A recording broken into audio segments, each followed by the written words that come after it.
Au revoir.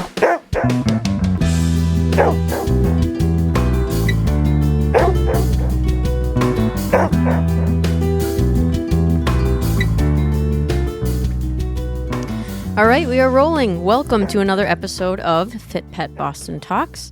I am your host, Leah Lori, and I'm joined today by my partner, Lori Lori.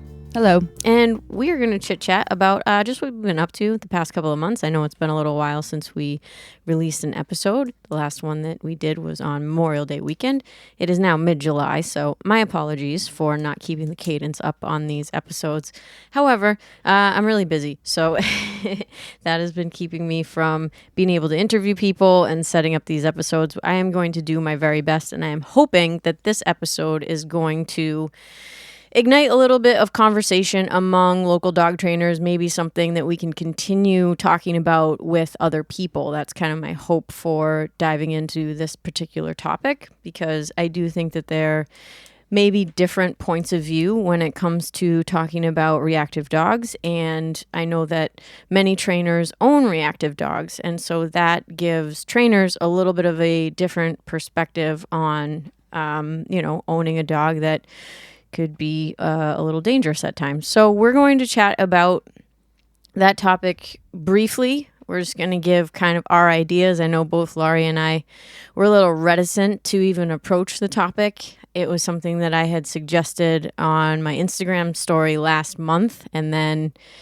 we hadn't really had the chance to sit down and talk about the nuts and bolts about how we felt about the the conversation, but we're just going to go for it and see what happens, see what comes of it. And once again, if you're listening to this and you're a trainer, even if we have already spoken on the podcast, I would love to talk with you again on the topic, because I think that it's that important to discuss. Anyway, before we get going on that, what's been going on, Lori? What have you been up to with the dogs? Same old, same old. Not really. You've been doing some really cool stuff with Boo Boo. We've just been making our way through the rally, So we're on our RAE title, Rally Advanced Excellent title, and you need to do that 10 times before you can get the title, and you have to enter yourself in both Rally Advanced and Rally Excellent and get qualifying scores in both for it to count. Right. It took me a long time to learn the rules of all this. Yeah, rally is a very interesting dog sport. There are a lot of legs. You have to get at those upper towards levels. the end. Yeah.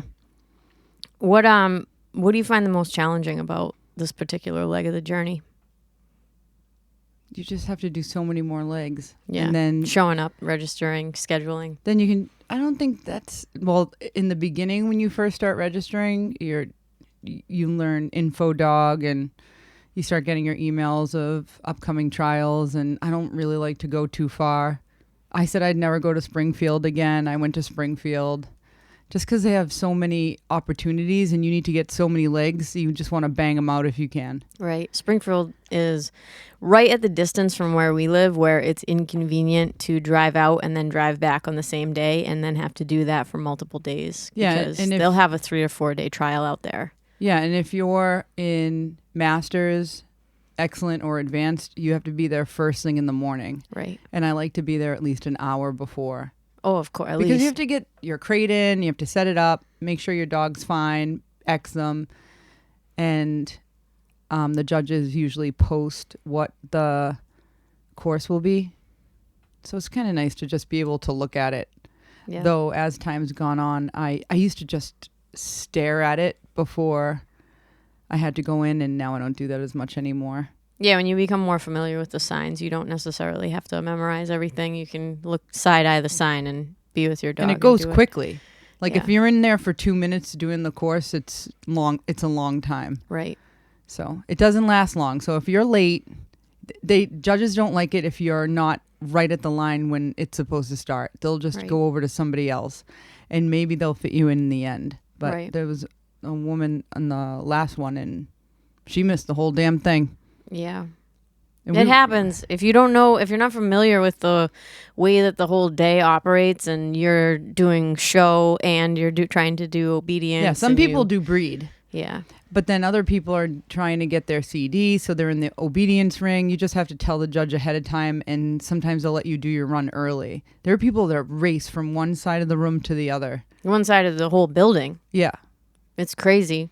When we see Jane, Buddha's breeder, she rides a bike, and all of her dogs that she shows are able to walk alongside the bike, because she'll park her RV like really far away from the ground, and you just see her on the bike with the dogs. You see her hat. Yeah, and you see her hat. Jane always has a hat on.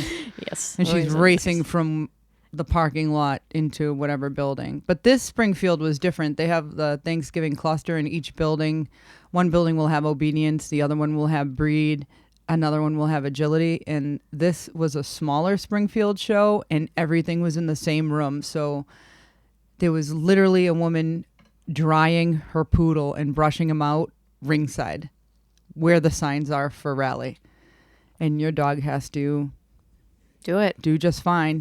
Yeah. There you go. That's good challenging. Luck. That's just really know challenging. Like if you just start rally, you might want to go to a smaller show so that you can gain some confidence, and your dog can gain some confidence before you walk into a circus. It literally is a circus. Yeah. I sent a video to Leah. Yeah, she sent me a video when she got there of the obedience ring, and literally like grooming tables set up right outside of it, blow dryers and everything. And there's doors, double doors between every ring, and so you could be doing your course and somebody is bringing in their whole carriage of dog crates, supplies, things fall off, things are falling off the carts, doors are opening and closing. Squeaky toys everywhere. Like now it doesn't bother me. Before I hated people who would use all these squeaky toys around the ring, but it is what it is. Yeah, your dog's gonna go in there and for do confirmation, it or not. you can use food and you can use toys. Like get the dogs. It's just different. They're not judging you on your obedience. They're just judging you on the way that the dog looks. So, well, and then and how the judge is able to handle the dog. So it's a totally different criteria. So people that do confirmation are just on a different wavelength than those doing obedience. So yeah, but if we win prizes, those are squeaky toys. So some people will say, "Hey, good job," and give their dog the squeaker. Yep. And so you have to keep going, regardless. Yep. Yeah, it's tough. And you stayed overnight in Springfield for the 2-day. Mm-hmm. For the 2-day, yep. Even though it was Springfield, it was nice to get away for a night. I'm sure. I'm sure. Yeah. No, that's awesome. Sometimes being close to the venue is just great. Like the last time I did Up Dog, I stayed in my van overnight, and it was like, because they allow camping at the field in Greenfield, and it was, it's a rough night's sleep. I had a sleeping mat, and I slept okay, all things considered, but just not having to get in the car, rush to drive to the venue. It was like such a relief to have the time, and Ruben wasn't stressed out. It was a really nice kind of transition day to day. I do wish that I had a little like teardrop trailer or something like that for Up Dog and other stuff like that. I think it would be cool, but I don't know if you're the trailer camping type, Lori. No. There'd be a bed in there. No. Like a nice squishy mattress. To the woods, I know that's. I know it's not the woods. It's a big field. It has electric hookups. I don't feel that way about wilderness. It's not the wilderness though. It would just mean that we didn't have to do as much driving. If we had a little camper. Drive to a hotel that's close by. Or we could do that too. Yes. Anywho, let's see. What else have you been doing with Buddha? You haven't really been doing much IPO stuff, just working on rally, I haven't done any of that lately because work keeps me from spending an entire day training out in a hot field. Right. On a Sunday. And to be perfectly honest, I got a little weary of doing so much or practicing protection work, not the obedience part, when I was doing so many therapy visits, because kids move really quickly and they're super creepy when they go to touch a dog if they don't know the dog. Not in the school that Buddha goes to all the time, but there's just all different kinds of kids and all different ways they approach him. And sometimes it looks very suspicious the way a child can approach a dog. And I just wanted to make sure that we didn't. There was no confusion. There's no piggybacking between any of that. I just got a little weird. Yeah, about that it. and Buddha just does not do well in the heat, and it's been pretty hot the past couple of weeks too. Yeah, he Be out in the hates field. the heat. Yeah, brutal. And we do keep the dogs in the car, like if I'm doing frisbee or Laurie's doing IPO stuff. The dogs are out in the car. We try to park in the shade, leave all the windows open. We shut off the light on the inside of the car, put the shade cloths on the outside. We have fans and things like that. Block the windshield. Yeah, block the windshield. But it's if the air temperature is 90 degrees, it's gonna be pretty warm. So it's tough. I was such an idiot. One day I didn't realize that the travel crate I had was blocking the air conditioning vents into the back, and Buddha came out and he was disoriented, and I was so mad at myself. I could not bring the temperature of the car down. We had just come from a rally trial, and I turned the air on and it didn't matter, and I rectified the situation now by the way I set up the car, but I was so mad because he was delusional when he came out. And the ruffling kennels are so They're hot. Yeah. So if you go to a rally trial, you can usually house your dogs inside. It's no big deal in the fall. It's nice and cool in the fall. You leave your cars open, make sure your lights are off so you don't lose your battery, and put up your sunscreens, and it's beautiful. Yeah. But super hot days, no. And if you go to a rally trial overnight, like at Springfield, you can leave your setup there. You can leave your chair there, your crate. I recommend having a crate and just having the dog ready and near the ring. Yeah. It's more convenient.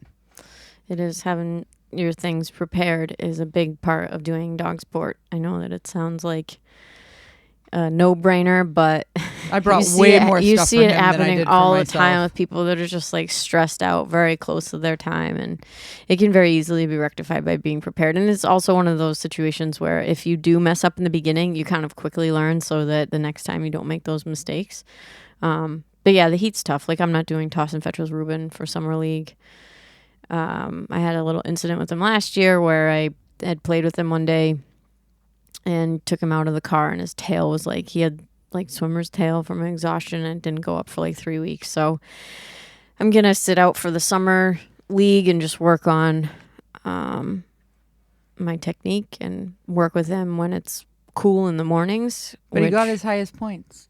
He did. Yep. A couple weeks ago, it was our last Sunday, and like the last throw of the second round, I was okay, I'm going to go for it. I went, and he got a 5-pointer, which was cool. And I've been working with a coach who's helping me throw, and that's been really challenging for me, but it's been really good to think about technique and really practice it. So I've been doing that.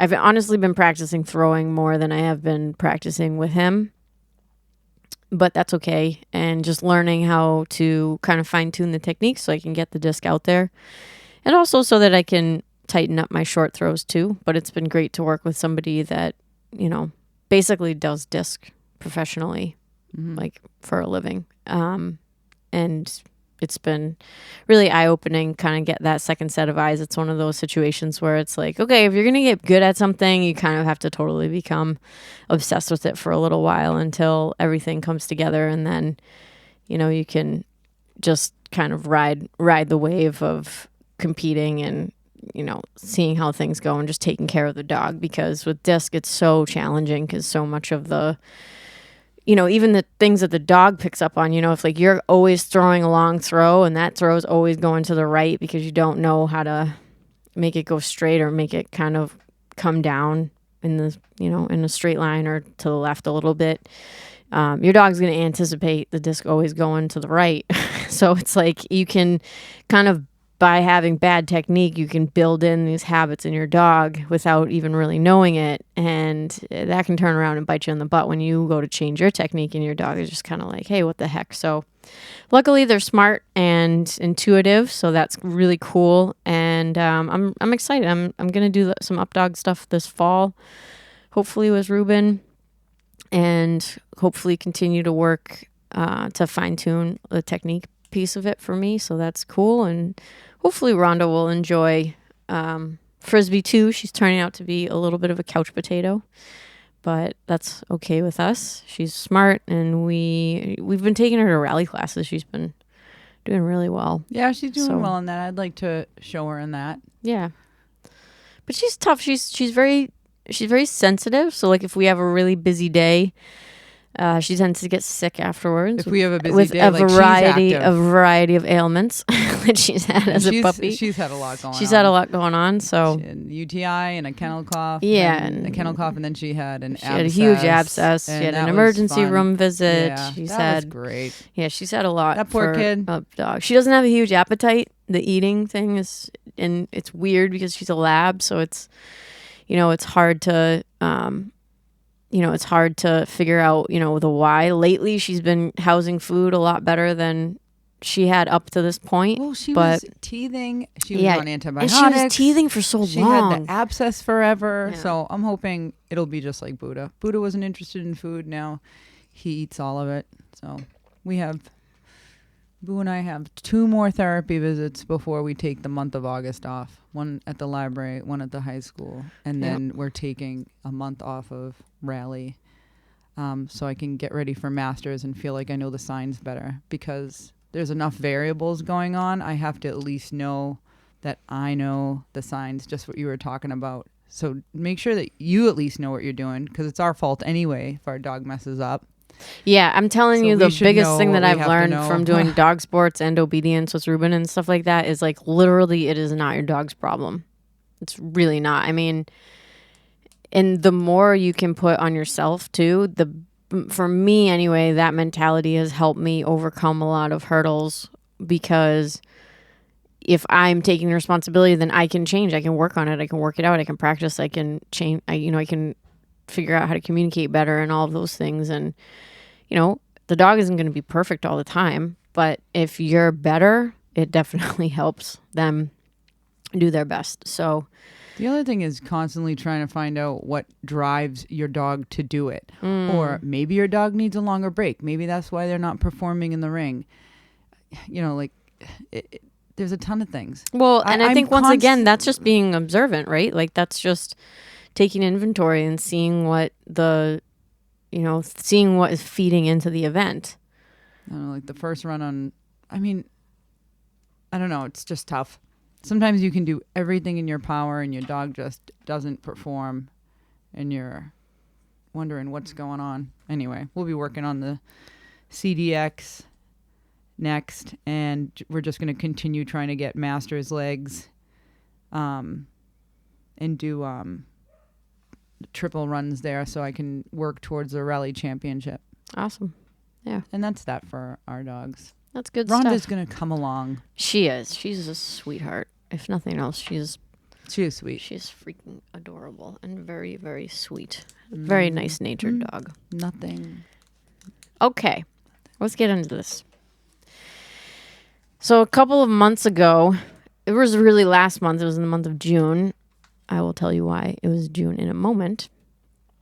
But I was on Facebook, and I am in the Muzzle Up Pro Pup, I think it's called, community, which is a really big Facebook group that addresses muzzle training your dog and helps people through that process and gives support to those who have to muzzle their dog out in public, because sometimes people will question you as to why your dog is wearing a muzzle, or they will make derogatory or rude or just off-color comments to people that have a muzzle on their dog.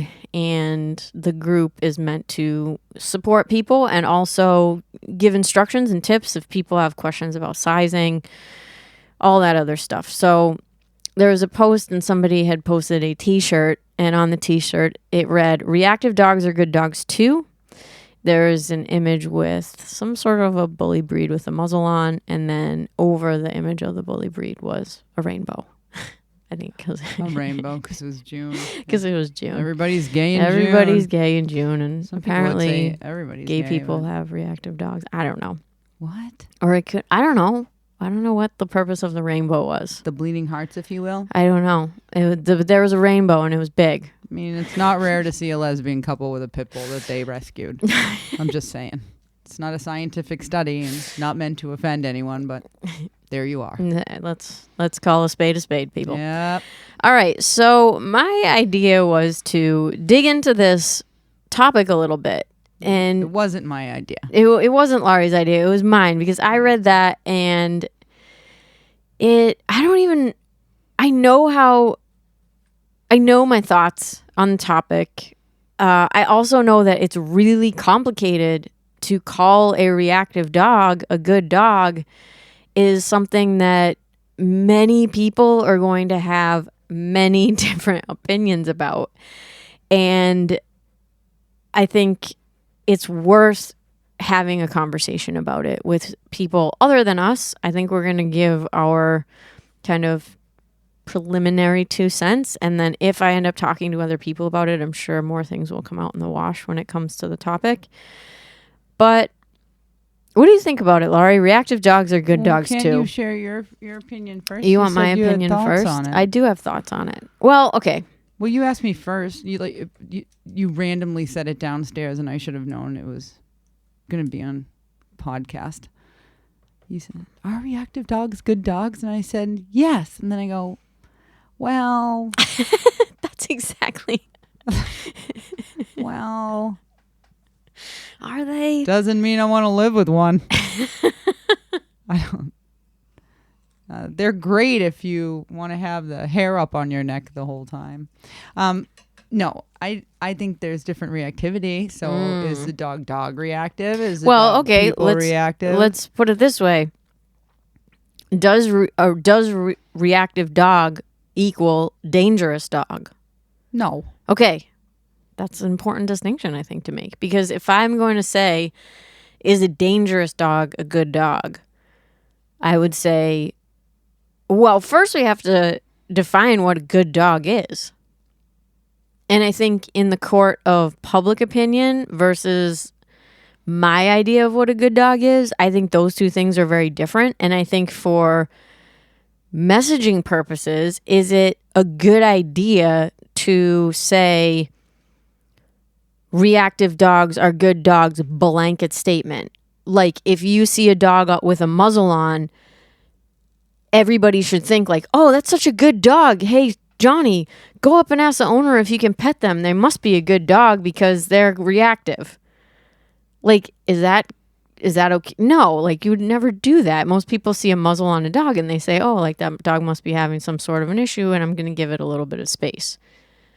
So it's like, as far as I'm going to say the court of public opinion, but as dog trainers and professionals, what type of dog do we want to say is a good dog?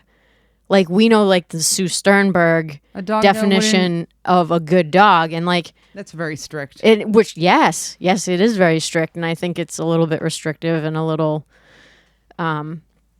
it's really high criteria for what a good dog is. And for me, like a good dog is like a dog that doesn't make dangerous decisions when they are unsupervised. Like when they're at liberty, they're not running around biting people and causing fights with other dogs and, you know, destroying property and all of that other stuff. Like when they have the ability to make their own decisions. And it doesn't end in turmoil. Exactly. Within reason, you know, with it unprovoked, you know, nobody's running around chasing the dog's tail. Was that when you don't have to keep your dog on you like it's a loaded gun? Yeah. Or when it means that like, you know, is a dog that is reactive but very heavily managed so that they are quote unquote a good dog because the owner has put so much time and effort and work into managing their behavior. Is that a good dog? It's a good dog for the owner, I think, because they have a bomb relationship. For the owner. Dog would probably do anything for the owner, but the only dog I would have a huge issue with is a dog who is handler aggressive because you don't stand a chance. How are you supposed to manage that dog when he is going after you? You don't even have that level of trust. Right. And that's where I draw the line. I would say I don't want that dog. I don't want a dog that doesn't trust me when I've done everything in my power to have that dog trust me. So that's a very difficult thing for me and that's not something I want to live with on a daily basis. if it's a dog aggressive dog, I think that's the easiest one to handle 100%. because you don't have to, you know, people can still come to your house and you can feel comfortable with your dog walking around. But, you know, then you have the parents who, you know, Timmy left the gate open and the dog bombed out of the yard and got the dog out in the middle of the street. So it's really heavy. That's always what I hear. So the dog is dog aggressive. The parent has a good handle on it. It's muzzled in public because, you know, God forbid people leash their dogs. You have to worry about everybody letting their dogs run up on your dog. Even if you're on the street, you could be walking around the pond and somebody has a flexi lead and nobody would even know your dog was dog reactive because they pay such good attention to you. But then that flexi lead goes out and you have a dog just right in the face of your dog. And now you're trying to throw yourself in the middle. So that's what makes it hard to have a dog reactive dog. You kind of keep them on house lockdown, and you mostly, you know, sometimes in those situations you put a muzzle on to save your own ass. Yep. So that, because you know somebody's not going to be watching their dog and that dog is going to run up. Right. As far as people aggression, that's really tough. And it's tough if, again, you're trying to walk outside and if a dog truly kicks off at every single person is a trigger to the dog, it's difficult. I mean, okay, so the question is that dog a good dog? Like, would you wear this T-shirt that said "Reactive dogs are good dogs too" with a pit bull with a muzzle and a rainbow I wouldn't on it? wear that No, shirt. I would never wear that freaking T-shirt. No, like I don't even wouldn't catch me dead in that I was in the T-shirt. closet until I was 30. I'm not wearing shit with a rainbow on it. Okay, I can't even wear it to this day where everybody's supposed to love the gays. I can't. It could not even be like it could just be like a really cute hoodie with a rainbow stripe on it, and I'm like, oh, nope. All right, so if the rainbow wasn't on there, No, I don't like it anyway. and I don't like it anyway either. No. I don't. And it's hard for me to say that because I know everybody calls pets fur babies now, Yeah, and I yeah, hate that, and they're not fur babies. Stupid. I hate that word because then you don't treat them like a dog, Right. and a dog is a great thing. Yeah, it's kind of like, Why can't we honor a dog to for me, what it is? That's like saying with reactivity, it's like saying, I don't know, like all criminals are good people too. It's like, well, I'm sure some of them are. You know what I mean? Like, I'm sure people that make mistakes and then turn around and say, made a mistake, do my time, come out or pay my fine, do this thing. So Doesn't maybe mean that they're a bad person, but there probably are a decent number of criminals that are bad people. Wait, so now you're gauging it I'm as making a repeated offense. Right. But no. Now no, because I think somebody that has done things multiple times that there's redemption for that. Oh man. But I think that That might not be a good analogy, but it just came to my mind. I think that, you know, when we're trying to liken it to other things, it's like you can't say that all people that have committed crimes are good people too. Like, well, they're people too. Well, but not all of them might necessarily be categorized as good. Like, what is good as when it comes to dogs and when it comes to the way that dogs interact in the world? Like, that is something that we literally have to define, I think, as a culture and say, like, okay, just because you might not, like, okay, let's say you have a dog that, oh, okay, I'm going to use an example. Laurie will know what I'm talking about it, but I'm not going to say exactly who the dog is. okay. Right? Big breed, power breed dog, big dog, doesn't like being pet by people, will occasionally turn around and snap as if to bite a person when they are being pet on the leash with the owner present, handling the dog, trying to manage the behavior. You know, is he a good dog?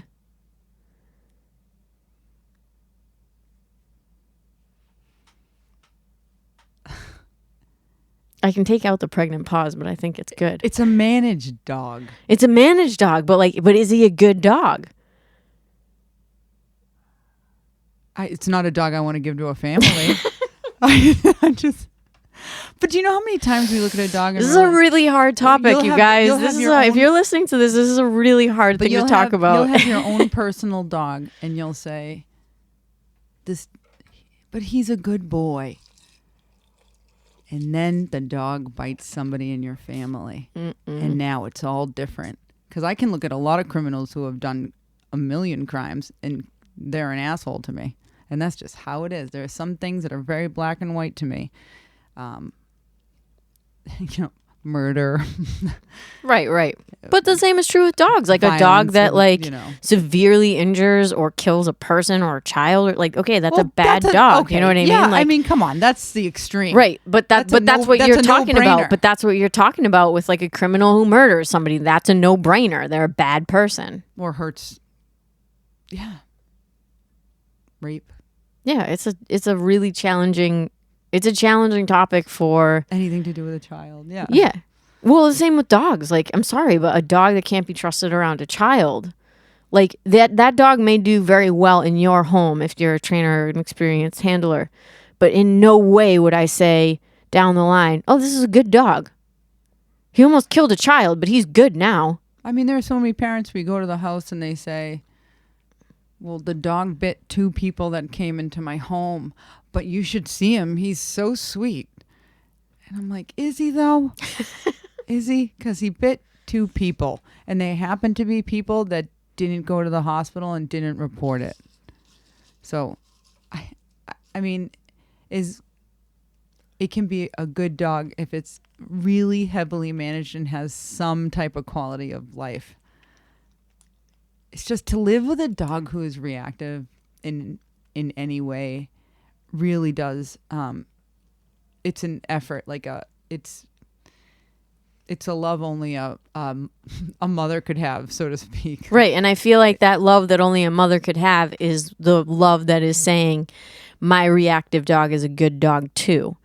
But that doesn't mean that dog should be categorized by the rest of society and other people that are and that are putting a definition on something as a good dog. And to me, that's perfectly fine. I don't even know if I would categorize my own dog, Ruben, as a quotation mark good dog, because I have to watch him like a hawk with kids, with people petting him, men especially.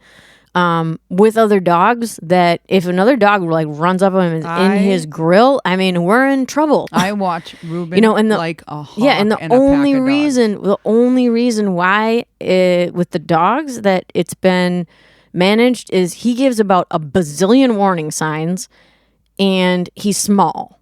Thankfully, when he's overwhelmed, because I'm always watching him anyway, he comes up to me. I go, okay, let's go, and I pull him. I don't leave him in a situation where he doesn't like it. He's gonna fail. I'll always pull him from the situation so he doesn't reach that point of no return. Right. But as far as a solid temperament, he's not. But right. I think that we should be able to call our dogs for what they are. Absolutely. I love that dog to death. I do. I love him to death. See? The mother. Absolutely. But I think that it's also pays to be realistic so that I don't put him in a situation where he's going to fail to me. And I feel like when I saw that t-shirt, I was just like, that could put a dog in a situation where they're going to fail because the person wearing that t-shirt gets caught up in a culture that has nothing to do with keeping a dog safe or keeping the quality of life for a dog to where it needs to be. It has everything to do with making destigmatizing the owner to outside people. And who cares what the outside people think? You know what I mean? It's who cares what people are saying if you have a muzzle on your dog, unless they're actually harassing you, which I think people do get harassed. I'm not going to say that they don't. People never shut up. If you walk by with a dog on a muzzle, I got yelled at by a woman for having a dog on a head halter. But she didn't yell directly at me. She was passive aggressive. She walked a few steps ahead of me and she looked at her husband and said, "That's terrible what they have on that dog's face, a muzzle." And right. I just wanted to smash her, but I didn't say anything. But is it necessary to have that stigma out to have the messaging be that strong that you're wearing a t-shirt that's pretty I don't know how to describe this, but you're wearing a t-shirt that has such a strong statement. It's a blanket statement. It's a blanket statement that doesn't take into consider any nuance. It All doesn't the gray. take into, which is, there's a ton of gray. I mean, I'm going to bring up Sue Sternberg again, but she talks about like good dogs, gray area dogs, and bad dogs when she's doing an assessment of sociability on a dog. And very, very few dogs are going to fit into that good dog category, according to Sue Sternberg. And very, very few dogs are going to fall into that bad category, according to Sue Sternberg. Most of the dogs are going to fit into that gray area. And so it's like, to me, when I see a shirt like that with a statement like that on it, it's not taking into consideration any of the gray area. It's basically just saying, if you see my dog and they have a muzzle on, they're still a good dog. But I just don't think that that type of messaging is super helpful to the public or people that don't know, and I don't necessarily think that it's really that important that they do, like as handlers, like we have to have a certain amount of thick skin that's going to be able to say, I don't care what you think. Like, I have a muzzle on this dog because it's safe. If you're not into it, whatever. I'm not doing anything that's against the law. I'm not doing anything that needs to be advocated for. Like, I can put a muzzle on my dog without having any ill feelings, without wondering if I'm doing anything wrong. Like, you're not doing anything wrong by putting a muzzle on your dog. No, you're doing the responsible thing in most cases. Right, and I feel like if you need one, if it makes you feel more comfortable on the road so that you're less nervous and then the dog doesn't feel that you're nervous, because I had a class and the woman had it happened to be a pit mix. It's not always a pit mix, by the way. We've had one on a lab before. And she just felt safer and was holding the leash loose because she had a tendency to just constantly hold that leash so tight she's just choking the dog out the whole time. So imagine if the dog doesn't like dogs and she's walking down the street and that dog is being choked out the whole time, no fight or flight, leash is tight. Obviously, mother has the whole oh shit going on in her head when she sees a dog, and it's just loading him up the whole time.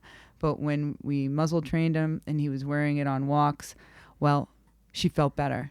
She was holding the leash loose because she knew that, God forbid, if anything happened. She was holding the leash in a manner where it was loose, but if she lacked space to try to move away from the dog that was coming, she knew that her dog could never reach that dog. And that was enough to make her confident to start walking her dog again. And now that dog's quality of life is a little bit better. Did he have any problem with me? Nope. He was very sweet. He loved people. It was dogs. Right. But at least he had a better life now because he can go for walks. Right. He just has to wear the muzzle. Right. Yeah, and I think that it's not our job to kind of convince everybody else that that's the best way of doing it. I think that people that aren't going to understand why you're putting a face cage on your dog don't have any experience doing it, and that's okay. I think that it's not okay if people are harassing you about it or making derogatory statements or taking a picture of you and posting it on social media. But I think, no one knows until they have to go through it. Until they have to go through it How themselves. many times Yeah, do you have absolutely. a view on something and then you're in that position and you're able to have empathy and realize what an asshole you were for judging that person? It's happened more to me than I'd like to admit, where I had an idea in my head, but then, if you live with a dog like that or you feel that nervousness, I mean, it's a whole different story. And maybe that was what this messaging on this t-shirt was trying to evoke, like empathy towards people that have reactive dogs that have to wear a muzzle, or people that have reactive dogs and you have to say no if somebody asks if they can pet your dog, which I don't necessarily think that's a bad thing. I think empathy is good. I think it's necessary, and especially in situations like this where like people are really trying to do the best for their dog and keep everybody safe. Again, I just think that the messaging is just a little bit misleading. We'll agree the message was a little too broad. A little, yeah. Too much of a blanket statement. And then as far as the only people that really have too much to say about you and your dog, whether they berate you in the street or anything. People with the strongest opinions, it is because it never happened to them. People who hate the prong collar, well, you never had to use it, so you don't know. Did your dog knock you on the sidewalk and smash your face in and break your nose? Yeah, it happened to one of our clients, by the way.